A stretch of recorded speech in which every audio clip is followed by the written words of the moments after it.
이 밤에도 하나님께 기도함으로 경건의 시간을 갖겠습니다. 시작도 끝도 없으시고 변함도 없으신 우리 하나님께 이 시간도 영광과 존귀와 감사와 찬양을 올려드립니다. 어느덧 한 주가 저물어가는 시점입니다. 오늘 또 하나님의 은혜 안에서 품어주시고 또 이 밤에도 매일 경건의 시간으로 하나님과 친밀한 교제를 나눌 수 있게 도와주시니 참 감사합니다. 그리스도와 생명으로 연합된 우리가 주님의 도우심이 아니면 한시라도 살아갈 수 없음을 믿습니다. 하나님의 크고 위대하신 은혜와 사랑에 날마다 감사합니다. 날마다 우리의 짐을 져주시는 하나님의 은혜를 깊이 생각하며 역시나 오늘도 하루를 돌아봅니다. 죄를 멀리하고 의와 선을 행하는 일에 적극적이었는가? 하나님께서 소금으로 빛으로 이 세상에 나를 두신 그 뜻을 받들어 행하는 일에 진정으로 삶을 쏟았는가? 이런 것들을 돌아볼 때 너무나도 나약하고 부족한 우리 자신을 바라봅니다. 회개합니다. 우리의 모든 언행 심사를 주님께 내어놓습니다. 깨끗하게 하시고 정결케 하여 주시기를 원합니다.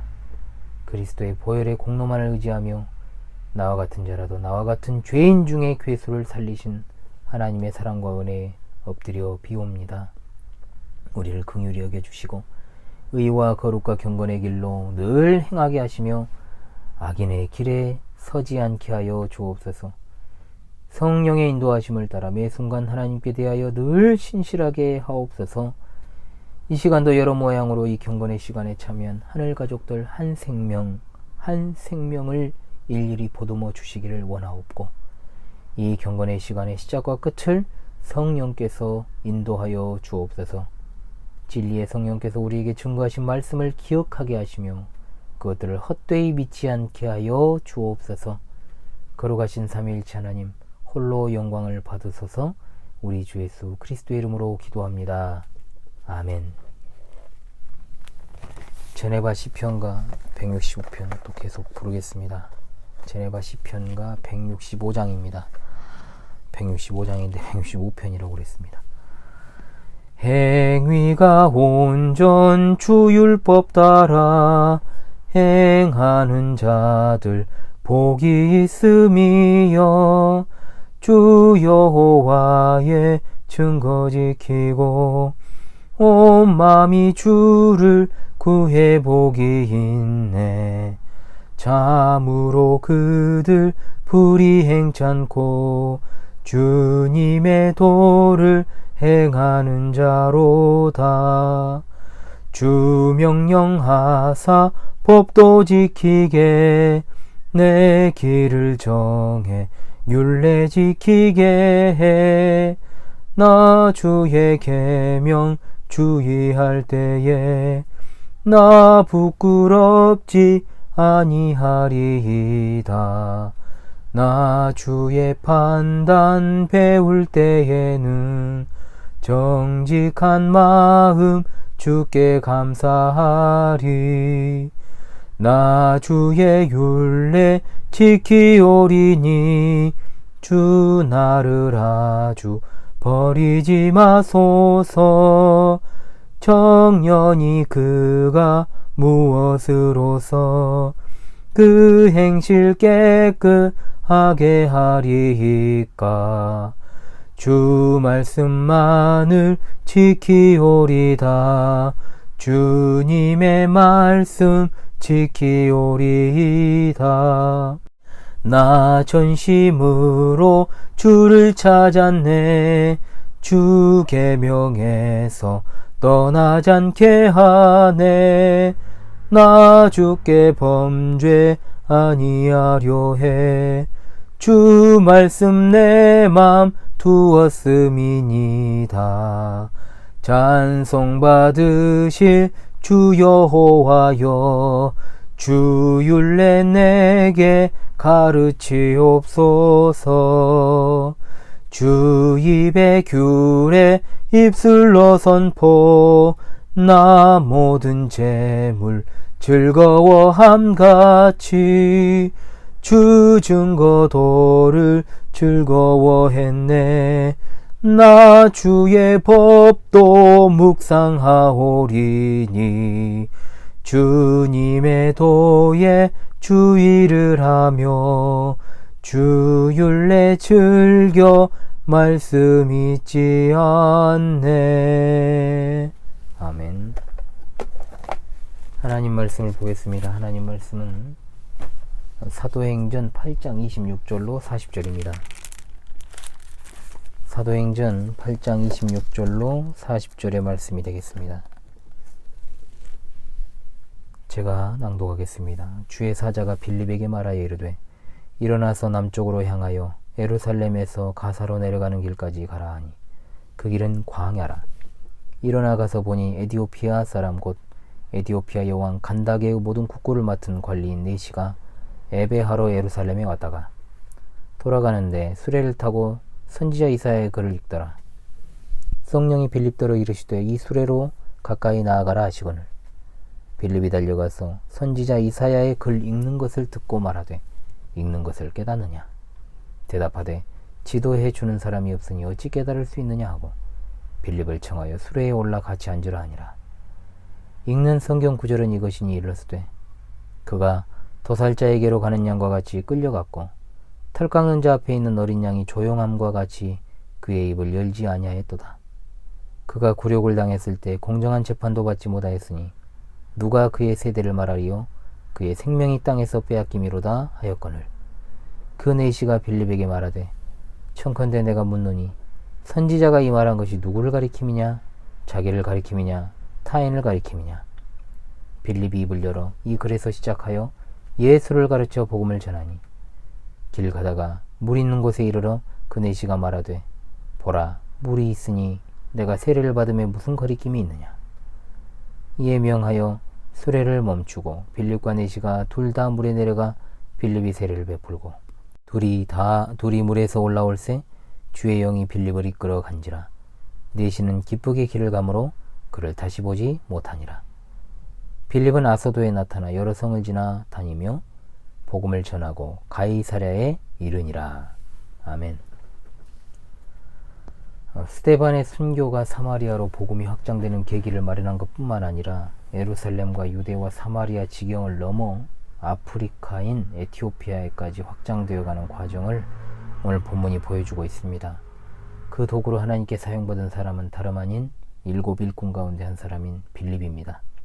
특별히 이 본문은 매우 중요한 전환점에 있는데 예루살렘에서의 초기 사역 이후와 이방인들의 사도인 바울의 회심 사건이 나오는 9장 이전에 끼어 있습니다. 복음이 이방세계에 확장되는 세 번째 단계로서 주어지고 있다는 말입니다. 사도행전 1장 8절에 예루살렘과 온 유대와 사마리아와 땅끝까지 라고 했습니다. 우리는 빌립과 에디오피아 네시에 관한 말씀을 통해 세상을 사랑하시는 하나님의 놀라우심과 그리고 복음을 전혀 들어오지 못한 자들에게 그리스도의 복음을 전하기 위한 하나님의 놀라우신 구원의 작정을 바라보게 됩니다. 빌립은 하나님으로부터 돌연 사마리아를 떠나 광야 남쪽으로 가라는 명령을 받게 됩니다.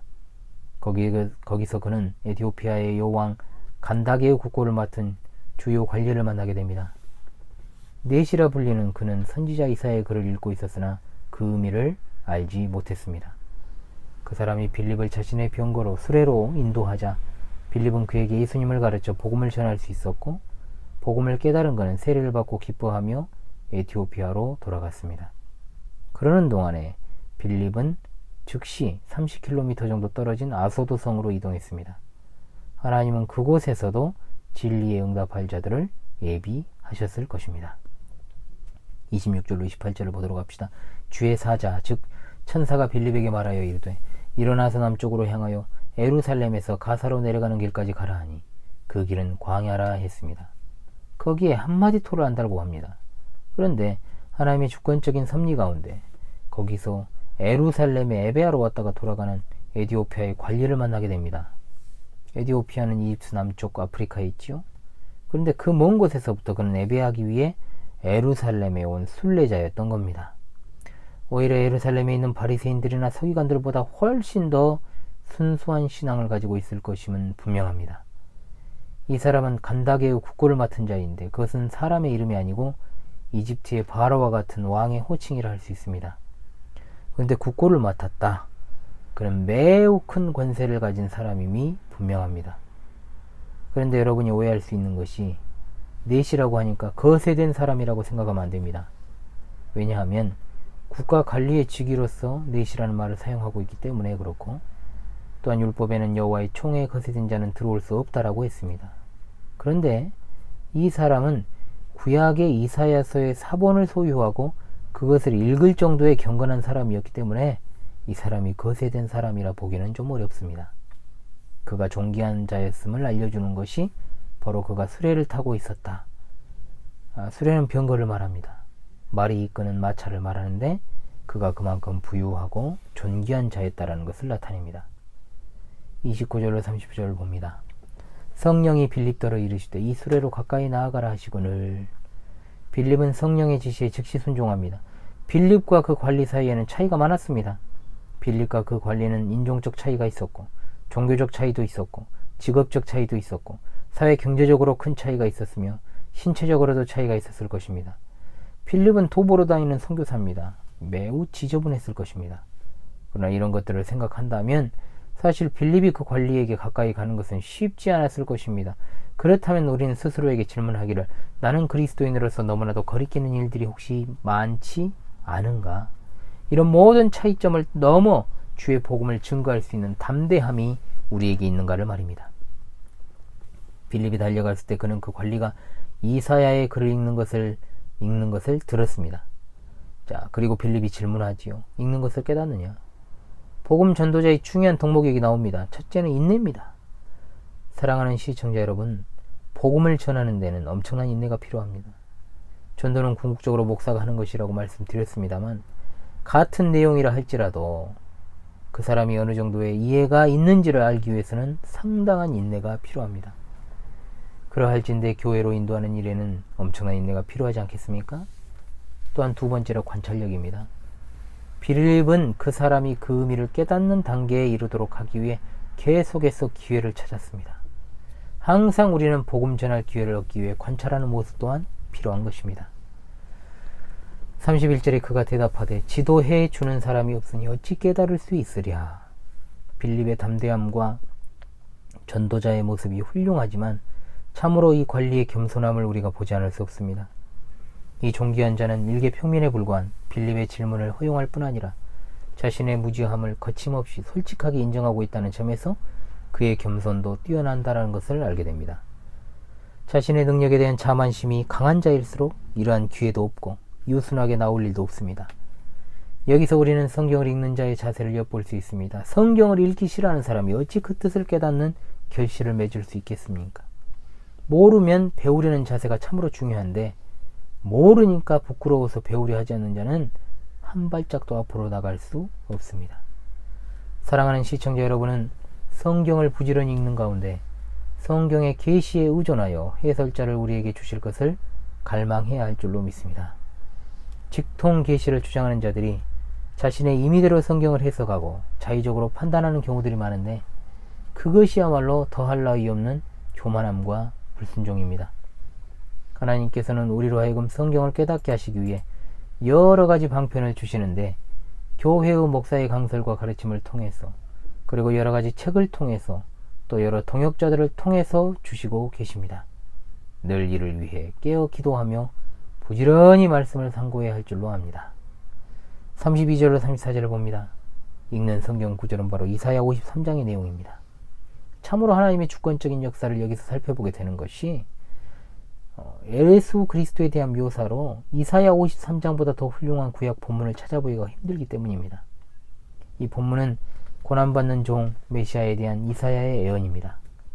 그가 거절당하시는 일들, 비난자들 앞에서의 침묵, 그리고 악한 자들과 함께한 죽음, 그가 받은 고난의 대리적 성격, 부자의 무덤에 장사된 사실, 그의 궁극적인 부활에 관하여서까지 참으로 주옥 같은 예언들입니다. 하지만 여기서는 기록자인 누가가 인용한 말씀만 보겠습니다. 그것은 바로 도살자에게로 끌려가는 양과 같이 털 깎는 자 앞에 있는 어린 양이 조용한 같이 그의 입을 열지 아니하였도다 라는 이사야 53장 7절로 8절의 말씀입니다. 굴욕을 당하고 공정한 재판도 받지 못한 그는 누구인가를 말입니다. 간절히 그는 호소하는 심령으로 다음과 같이 묻습니다. 청컨대 내가 묻는다. 선지자가 이 말한 것이 누구를 가리킴이냐? 자기를 가리킴이냐? 타인을 가리킴이냐. 도살당하기 위해 고분고분 끌려가는 이 털 깎는 자 앞에 있는 어린 양이 바로 강압이 아닌 자발적으로 희생제물이 되신 그리스도를, 그 순종을 나타내는 것입니다. 35절에 빌립이 입을 열어 이 글에서 시작하여 예수를 가르쳐 복음을 전하니라 했습니다. 여기 입을 열다는 말은 매우 중요합니다. 심각한 문제에 대해서 긴 이야기를 시작한다는 의미가 담겨 있습니다. 누가는 빌립이 드디어 그리스도에 대해 말하기를 시작했다는 뜻으로 말합니다. 빌립은 그로부터 그리스도의 오심이 어떠하며 거기서 기대하고 소망할 것이 무엇인가를 설명하고, 이제 그 에디오피아 관리에게 성경에 약속되어 있는 그리스도께서 이제 나타나셨다라는 점을 알게 하고 그로 하여금 복음의 능력을 소유하게 하고 있습니다. 어떤 사람들은 여기서 전도의 방법론을 배울 수 있다 하며 상대방의 입장에서 복음을 접근하라 하는데, 이 말은 함정이 있습니다. 우리는 상대방의 눈치를 살피며 복음을 전해서는 안 되고 성령의 인도하심을 따라 복음을 전하되 지혜 주시기를 간구해야 됩니다. 이미 말씀드렸던 바와 같이 우리에게 필요한 것은 그리스도와 같은 인내와 통찰력입니다. 성령께서 그 사람의 마음을 열어 복음을 깨닫게 하시기로 했다면 우리의 수고는 단지 방편일 뿐입니다. 그렇다면 우리는 인내로 의의 열매를 얻기 위해 간구해야 되고 늘 그 사람을 주의 깊게 살핌으로 복음의 기회를 만들어야 할 줄로 압니다. 36절에 길 가다 물 있는 곳에 이르러 그 내시가 말하되 보라, 물이 있으니 내가 세례를 받으며 무슨 거리낌이 있느냐. 빌립은 이 복음을 전하면서 이제 그 순종의 외적 표시인 세례까지 가르쳤음에 틀림없습니다. 그러므로 여기 짧게 기록되어 있는 35절의 과정은 얼마나 긴 시간 동안 그것을 가르쳤는지 우리는 알 수 없는 노릇입니다. 그는 그리스도인으로서 외적 인침의 표호인 세례를 받고 그리스도인이란 사실을 드러낸 것입니다. 37절에는 한글 성경에는 없습니다만 이건 삽입절로 원래 있는 부분입니다. 전통 표준 원문인 스테파노스 헬라어 성경에는 이 부분이 있습니다. 나누어 주라고 해가지고 밑에 나와 있습니다. 한번 읽어봅시다. 빌립이 이르되 내가 마음으로 온전히 하여 믿으면 가하니라. 대답하여 이르되 내가 예수 그리스도께서 하나님의 아들인 줄 믿노라. 중요한 것은 먼저 신앙 고백이 있고 나서 세례가 베풀어졌다는 사실입니다.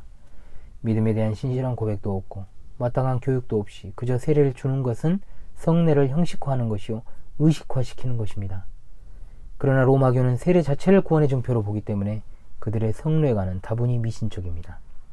이 관리는 세례가 분명 그리스도에게 그 바탕을 두고 있다는 사실을 분명히 나타내고 있습니다. 38절은 그들이 침례를 받았음을 나타냅니다. 약식이 아니라 정식으로 물이 넉넉한 곳에서 침례를 주었다고 봐야 됩니다. 침례냐 세례냐가 중요한 것이 아니라 물이 주는 상징적인 의미와 세례를 베푸시는 주님께 주목해야 할 줄로 압니다. 침례교회는 세례를 인정하지 아니하고 그들이 베푸는 침례만을 인정하는데, 그렇다면 이단인 안식교의 침례도 인정해야 한다는 말입니까? 방법은 본질이 아니라 비본질에 속한 문제입니다. 적어도 물을 통해서 세례를 베푸는 그 본질을 제대로 깨닫는다면 침례냐 세례냐, 물을 3번을 찍어야 되느냐 1번을 찍어야 되느냐, 이것은 결코 중요한 문제가 아닐 것입니다. 바로 빌립은 주의 영에 이끌려 다른 도시로 옮겨졌습니다. 아소도라는 도시는 가사에서 북쪽으로 약 32km 떨어진 곳입니다. 이 기적적인 증표를 소개하는 것은 이방인들을 향한 복음 전파가 얼마나 긴급한 것인가를 알려주기 위해서입니다. 아소도까지는 그렇게 옮겨지지만 그 이후에 그는 열심히 발품을 팔며 전도했습니다. 새롭게 회심한 이 관리도 기쁘게 길을 가므로 그를 다시 보지 못했다고 했는데, 영적인 기쁨이 얼마나 놀라운 것인지를 설명합니다. 에디오피아는 기독교 국가가 아니며 또한 우상 숭배가 많은 곳인데, 이런 곳의 고위 관리인 그가 복음을 들고 그 나라에 기쁘게 간 것을, 많은 것은 우리에게 시사하고 있습니다. 그런 영향력 있는 그가 복음을 그대로 자기만 소유하지 않았을 것입니다. 그는 거기에서 그리스도의 향기를 바라는 자가 되었을 것입니다. 옮겨간 빌립은 아소도에 나타나 여러 성을 지나다니며 복음을 전하고 가이사랴에 이르렀다 했습니다. 이 지점에서 빌립은 사도행전에서 이제 자취를 감춥니다. 그러다가 21장 8절로 9절에 잠깐 나오는데, 중요한 것은 그가 20년이라는 시간 동안 가이사랴로 가는 중간에 있는 모든 도시에서 복음을 전파했고, 또한 베드로가 룻다와 욥바를 방문했을 때 이미 그곳에 기독교인이 있었다는 것으로 그의 사역을 알 수 있습니다. 사랑하는 시청자 여러분, 하나님의 놀라우신 섭리를 통해 우리도 우리에게 맡겨진 이 전도의 사명을 다하기 위해서 더욱더 열심히 복음을 깨닫고 성경을 날마다 상고하며 그 뜻을 우리에게 가르쳐 주시기를 위해서 기도하고, 특별히 우리 자녀 세대들에게 잘 가르치고 전수하는 역량을 기르는 우리 모두가 될 수 있기를 간절히 소망합니다. 기도합시다. 오늘 하루도 우리와 변함없이 동행하여 주시고 우리의 모든 출입을 지켜주신 하나님, 복음 전도의 열심도 열정도 많이 희미해져 버린 이 시대, 우리가 하나님의 복음의 도구로 쓰임받기 위해 더욱더 오늘 하루를 충실하고 알차게 보내기를 원합니다. 매 순간 가르침의 시간을 허투루 보내지 않고 성경을 날마다 상고하며 그 뜻을 깨닫게 해주시기를 위해 기도하고, 무엇보다도 우리의 사랑스러운 자자손손에게 그 복음 진리를 잘 전하고 가르치고 전수하여 마지막 시대의 소망을 조금씩 심어 나갈 수 있게 도와주시옵소서. 오늘 하루가 이렇게 마무리되고 또한 잠자리에 들고자 합니다. 하나님과 함께하지 않는 삶에 결코 평안이 없는 줄로 압니다. 하나님의 말씀에 인도함을 받지 못하면 우리의 갈 길을 알 수 없습니다. 악인에게 평안이 없습니다. 의의 길로 행하는 자는 그 길이 형통하게 될 줄로 믿습니다. 한 주가 마무리되어가는 시점에 혹여 사람들과 반목하고 화목하지 못한 상태에서 하루를 보내고 한 주를 보낸 일이 없게 하시고 차분하고 즐거운 마음으로 늘 잠자리에 들 수 있게 인도해 주시기를 원합니다. 여러 삶의 정황 가운데 힘들어하며 지쳐있는 성도들에게 힘을 주시고 능력을 주시며 늘 성령으로 충만하게 하여 주시고, 매일 밤 평안한 쉼을 통해 잠자리에 드는 순간마다 늘 하나님의 은혜에 자신을 내어 맡기고 살아계신 하나님의 보호 아래 사는 것을 인생의 가장 큰 기쁨과 위로로 받아 누리게 하옵소서. 매일 밤 경건의 시간에 함께하는 하늘 가족들이 있습니다. 주여 돌보아 주시고 어루만지시며 삶에 필요한 것들을 적재적소에 공급하시어 하나님의 영광을 위한 삶을 살아가게 하시고 늘 하늘을 우러러볼 수 있는 믿음을 주시옵소서. 모든 근심과 염려를 주께 맡깁니다. 잘 때나 깰 때나 소망이 되시는 우리 주 예수 그리스도의 이름으로 기도합니다. 아멘.